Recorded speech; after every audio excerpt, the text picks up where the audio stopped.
қатысып отыр.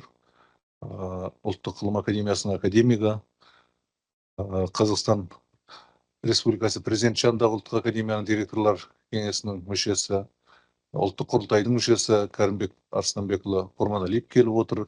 Одан кейін еліміздің парламентінің депутаты, заң ғылымдарының докторы профессор Үнзила Шапақ қатысып отыр.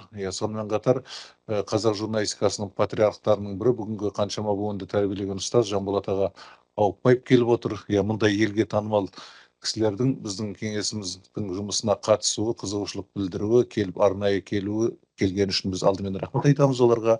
Олардың осындай бізге ықылас танытуы біздің кеңестің тек қана беделін көтереді деген пікірдеміз. Сондықтан осы кісілер егер өздерінің пікірін бір ауыз айтам десе, сіздерге мүмкіндік береміз, қайсыңыз бастайсыздар. Жанболат аға бір ауыз айтасыз ба? Жақсы, Жанболат ағам сол пікір айтпаймын дейді. Үнзила Шапақ бір ауыз айтқаныңыз дұрыс шығар, сіздің жұмысыңызға келетін тұстары бар. Сол себепті пікіріңіз біз үшін маңызды. Рахмет. Үнзила Шапақ Конституциялық кеңестің мүшесі болды ұзақ жылдар. Көптеген қазақ тіліндегі заңдардың, соның ұлттық мүдденің жанашыры болды. Сондықтан біздің еліміздің алғашқы конституциялық құрылысының жұмыстарына көп пайда келтірген ғалымдардың бірі. Сондықтан біздің жұмысымызға осындай адамның келуі бізге тек қана серпін береді. Рахмет сізге. Пікіріңізді тыңдаймыз. Рахмет сізге. Мына ғылыми кеңестің жұмысына тек қана сәттілік тілеймін. Мен біріншіден журналистика мамандығы бойынша ғылыми ортаға түсіп отырмын. Ғылыми пікірлерді тыңдап отырмын. Бірақ күнделікті өзіміздің жұмысымыздың барысында сіздердің жұмысқа қатысты істерге де қатысып жүретінімізге көзім жетті. Себебі алғаш рет 2024 жылы мына біз онлайн платформа және онлайн реклама туралы заң жобасын талқылаған кезде біршама мәселелерді біз көбінесе мына құқықтық қорғалуын және құқықтық қауіпсіздік тұрғысынан ғана қараған болатынбыз. Қазір азаматтық журналистиканың қалыптасуы мен дамуының тенденциялары атты диссертацияның тыңдап отырып, соған қорғауға ұсынылған нәтижелерді қарап отырып, жалпы заңды қарау барысында басқа тұрғыдан да қарау маңызды екеніне көзім жетіп отыр. Себебі азаматтық журналистика деген ұғымды терең алып қарайтын болса, оның шынымен де бірінші кезекте құқықтық негізін зерттеу керек сияқты. Себебі және алдындағы бір ғалымның, Талғат Бегмәулының пікірінде де негіз бар. Кез келген заттың біз құқықтық негізін талдап, талқылап, содан кейін бар шынымен де азаматтық журналистика құқықтық кеңістікте өрісте бар ма? Оны жеке журналистика ретінде қараймыз ба деген сұрақ бар сияқты. Сонымен қатар мен өзім бүгінгі таңда жасанды интеллект туралы заңның жобаның бастамашыларының бірімін, цифрлық кодекстің бастамашыларының бірімін. Кеше ғана Әл-Фараби атындағы ұлттық университетке барып, ғалымдармен жасанды интеллекті заң жобасының академиялық тыңдалым деген алғаш рет өткізіп келдік. Ғалымдармен тыңдалым өткіздік. Соны да жаңа көз алдыма елестетіп отырсақ, біз ол кезде де мына синтетикалық жасанды интеллектке қосылатын үлкен ақпараттарды туралы көп талқылап жатырмыз. Яғни осы азаматтық журналистиканың бір шамасы, яғни блогерлердікі, инфлюенсерлердің пікірлері осы жасанды интеллектіні қолдану арқылы синтетикалық түрде шығатын болады.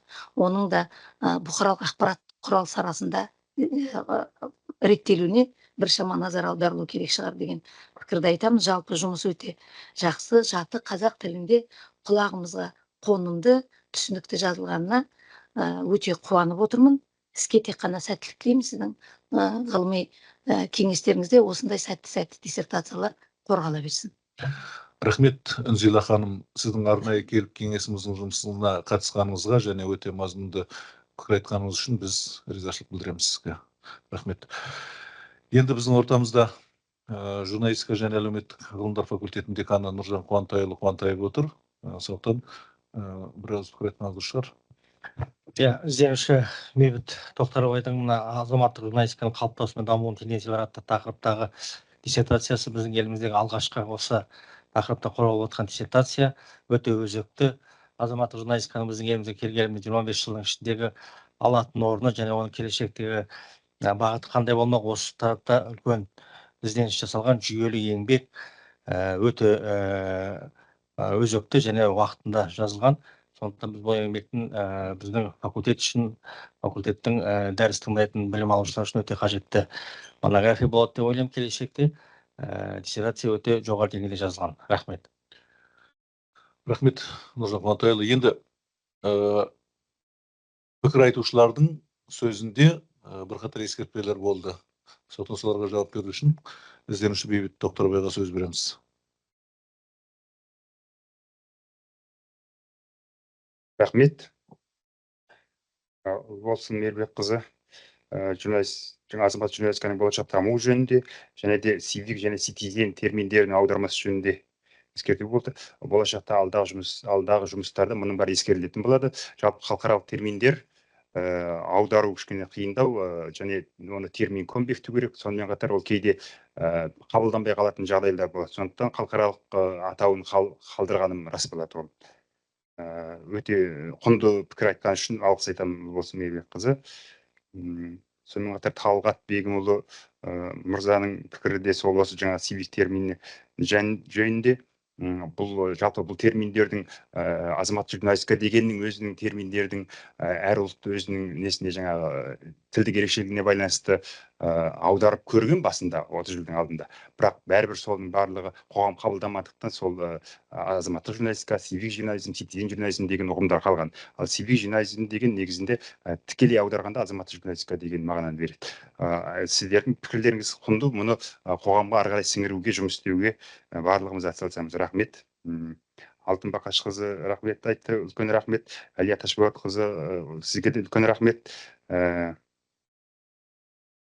Сонымен қатар академик Кәрімбек Арыстанбекұлы, сізге үлкен рахмет. Журналистиканың үлкен қайраткері Жанболат Әлиханұлы, сізге үлкен рахмет. Парламент мінберінен арнайы келіп отырған белгілі заңгер Үнзила Шапақ ханым, сізге үлкен рахмет құнды пікіріңіз үшін. Жалпы осы кеңеске қатысқан кеңес төрағасы Бауыржан Жұмаханұлынан бастап кеңес мүшелері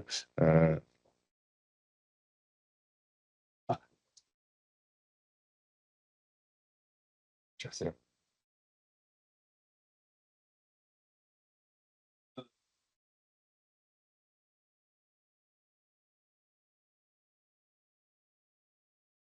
Халқы, мен бір ауыз сөз жауап беріп алсын дедім. Айтыңыз.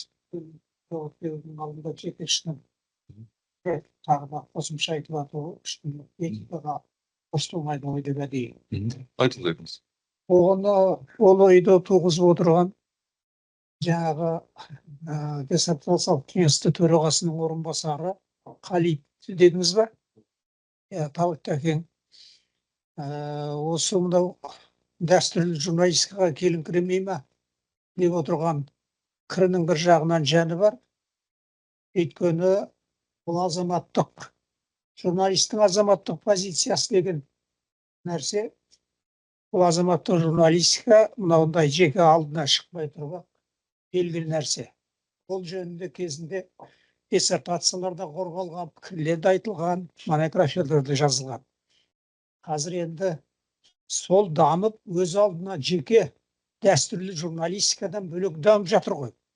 Соған байланысты осы тақырыпты берерде біз ақылдасып, яғни соның ара жігін ашып көрсету, салыстыру алдында мақсат болды.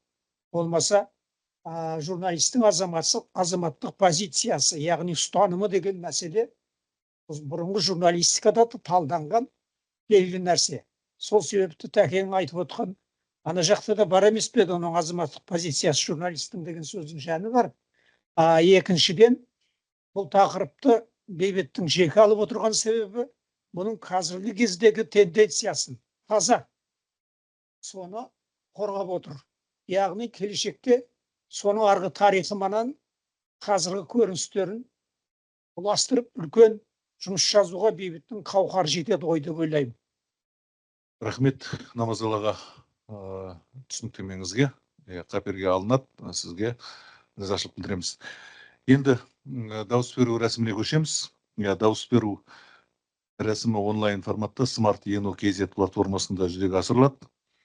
Сондықтан диссертациялық кеңестің мүшелері мен ресми рецензенттер онлайн платформаға өтулерін сұраймыз. Сол арқылы дауыс бересіздер. Ал енді жұмыстың тәртібі бойынша ізденуші де, басқа да әріптестер де, қонақтар да, тіпті ғылыми жетекшілер де бәрі аудиториядан тыс болу керек. Сондықтан тек қана советтің уақытша мүшелері, тұрақты мүшелері қалыңыздар, рецензенттер.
Бәріңіз де орындарыңызға жайғасыңыздар.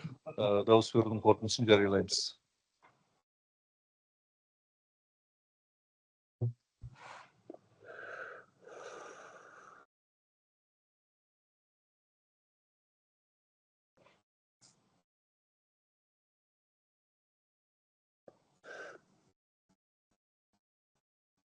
Отырыңыздар, тезірек жайғасыңыздар. Қадірлі әріптестер, диссертациялық кеңестің мүшелері, дауыс беру процесі онлайн форматта өтті. Енді соның нәтижесін біз жария етуіміз керек. Соны сіздерге назарларыңызға ұсынып, хаттаманы экранға шығарып таныстыру үшін сөз ғалым хатшы Айсұлу Жақсылыққызы Шайкеноваға беріледі.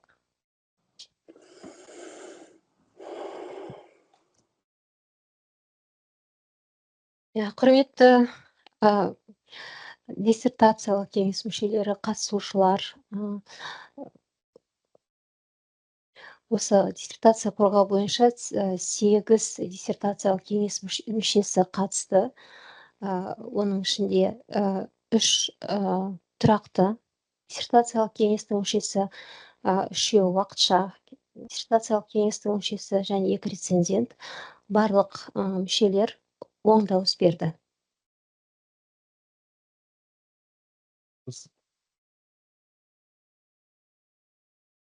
Қарсы қалыс жоқ. Дауыс берудің қорытындысы осылай болды. Сондықтан бүгін жұмыс қорғалған болып есептеледі. Енді әрі қарай бұл тағы бір сатысы бар. Университеттің ғылым кеңесіне бекітілуге ұсынылады. Нақты нәтиже сол кезде ғана белгілі болады. Қазір құрметті диссертациялық кеңестің мүшелері, біз кеңестің қорытынды жобасын қазір бекітуіміз керек. Сол жобамен танысу үшін сіздерге ол қағаз түрінде де, онлайн түрінде де берілген. Біразыңыз таныстыңыздар деп ойлаймын. Қазір де бір қарап шығыңыздар. Соның егер жобамен танысқан болсаңыздар, жобаның бас аяғын қарап шықсаңыздар, соның ішінде мына диссертациялық кеңестің жобаның жіктемелік белгілері деген бар. Соны біз айқындауымыз керек. Ол біз үшін өте маңызды. Соны кеңестің мүшелерімен, сіздермен бірлесіп айқындаймыз. Сонымен диссертацияның жіктелу белгілері бұл тек 8-ші тармақшаға ғана байланысты. Қараңыздар, 8-ші тармақшаға өтіңіздер. Сол тармақшада диссертацияның жіктелу белгілерінің бірнеше нұсқасы бар, бірнеше варианты бар. Соны бірлесіп отырып біз қазір диссертацияның сапасына сай әрқайсысын орнына қойып көрейік. 8-де-1 диссертация нәтижелерінің сипаты. Мұның 3 нұсқасы бар. Біріншісі теориялық ережелер, солардың жиынтығы тиісті ғылыми бағыт бойынша жаңа жетістік ретінде саралауға жатады дейді бірінші нұсқа. Екінші нұсқа маңызды әлеуметтік, мәдени, экономикалық және саяси маңызы бар ғылыми мәселелерді шешеді дейді. Үшінші нұсқа ғылыми негізделген техникалық, экономикалық және технологиялық шешімдер, оларды енгізу ғылыми техникалық прогресті жеделдетуге үлес қосады дейді. Осы үшеуінің қайсысы ізденушінің диссертациясына лайық, сіздердің ойларыңызша? Қайсысы айтыңыздар? 2 ма 1 ма? Қайсыны ұстастар? Бірінші жіктеме бойынша. 8-де-1. 8-де-1-дің 8-де-1, 1-де-1. Жақсы, 2. Екіншісі 8-де-2 диссертация нәтижелерінің жаңашылдық деңгейі.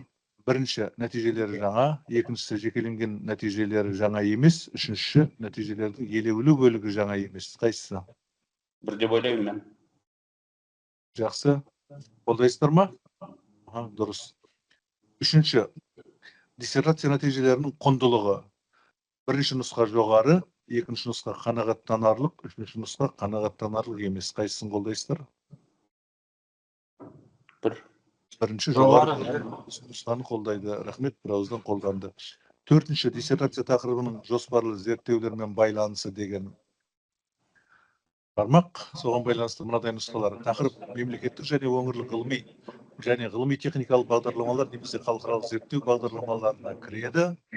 Екінші нұсқа тақырып ілгері зерттеулер бағдарламасына, салалық бағдарламаларға, ғылыми ұйымдар мен жоғары оқу орындары жоспарына кіреді. Үшінші бастамалы жұмыс. Қайсысы деп ойлайсыздар? Меніңше екі. Екі ма? Аха, жақсы, онда екіні қолдасаңыздар, соны алайық. Келесі, қолданбалы маңызы бар кеңейтілген пайдалану бойынша ұсыныстары бар диссертация нәтижелерін енгізу деңгейі, яғни нәтижелерді енгізу деңгейі. Бірінші, халықаралық деңгейде, екінші, салааралық деңгейде, үшінші, сала ауқымында, төртінші, ұйымның аясында, бесінші, кеңейтілген толықтырулар талап етеді, алтыншы, кеңейтілген қолданылуды талап етеді, бесінші, алтыншысы, кеңейтілген қолдануды талап етпейді. Осының қайсысын ұйғарасыздар? Жақсы, олай болса, біз диссертациялық кеңестегі соның қорытындысына байланысты жүктемелер белгілерді айқындадық. Енді осы жүктемелік белгілерді біз қабылдағанымыз үшін соған дауыс берейік. Дауыс бересіздер ма? Аха, дұрыс. Рахмет. Құрметті диссертациялық кеңестің мәжілісіне қатысушылар, бүгін ең алдымен диссертациялық кеңестің тұрақты мүшелеріне, сондай-ақ арнайы келіп қатысқан уақытша мүшелерге, сіздерге осы жұмысты талқылауға белсенді болғандарың үшін, талқылауға қатысқандарың үшін ризашылығымды білдіреміз. Әсіресе ресми рецензенттер Меңдігүл Бұрханқызы Шыңдалиеваға, Жұмағали Бейсенбайұлы Есенбекке, сол сияқты кеңестің уақытша мүшелері облысының Мейірбекқызы Есенбековаға, Алтын Бақашқызы Ақынбековаға, Әлия Ташболатқызы Белдібековаға кеңестің басшылығы атынан ризашылық білдіреміз. Аман болыңыздар, жақсылық тілейміз сіздерге де, алдағы уақытта да сіздермен ғылыми жұмысты жалғастыра береміз деп ойлаймыз. Ал енді бүгінгі диссертациялық кеңестің отырысының нәтижесінде Бейбіт Тоқтарбайға біз ғылыми дәреже беру жөнінде шешім қабылдадық, дауыс бердіңіздер. Бұл үлкен қадам. Сондықтан диссертантты және оның ғылыми жетекшісін, еліміздегі жетекшісін де, сырттағы жетекшісін де жаңа жетістіктермен құттықтаймыз. Бірақ ертең университеттің ғылыми кеңесі бұл жұмыстың нәтижесін бекіткеннен кейін ғана университет басшысының және кеңес төрағасының қолы қойылған дипломды ізденушіге алуына мүмкіндік туады. Соған біз тілектеспіз. Аман болыңыздар. Келгендеріңіз үшін бәріңізге рахмет. Сау саламатта болайық. Рахмет, сау болыңыздар. Сау болыңыздар, рахмет. Рахмет, сау болыңыздар. Рахмет, сау болыңыздар.